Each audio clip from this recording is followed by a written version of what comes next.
Ngithanda ukuthi ngubingelele ngiphinde futhi ngikwamukele khona la kuZimi Life. Sengiphinde ngabuya ke futhi nezindaba ke isematheni before nje ngihlale kodabeni. Ngicela ke mbukeli ukuthi ungakhohlwa ukuthi ulike and ke usubscribe.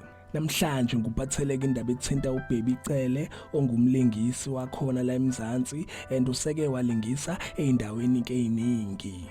Simazi ke istorini eziningi uBaby Cele and uyatrenda ke lapha einkundleni zokuxhumana, utrenda ingoma embeso adeke embesa ngeweekend lesiphuma kuyona yena kuBaby Cele. Lokhu kusho ukuthi ke uzoshada maduze yena kuBaby Cele njengoba ke ade kunomembeso.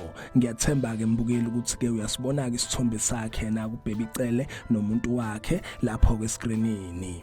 Abanye abantu bayabuza lapha einkundleni zokuxhumana ukuthi ke usezoshada kwesingaka uBaby Cele, abanye ke futhi bayambongela bamhalalisela ngenhlahla ke yokushada. So uBaby Cele uzoshada kwesi4 and ke unama divorce amathathu, imithombo ke iveza kanjalo.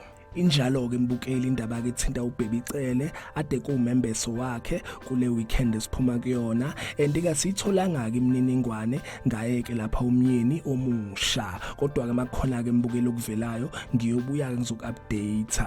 Uyazi ke mina ngihlezi ngikhona for wena. Yizo ke lezi mbukeli indaba ade nguphathele zona, indaba ke isematheni. Ngicela ukuthi ungakhohlwa ukuthi ulike and ke usubscribe. Ake ngithi ke danke, ngiyazi bongela.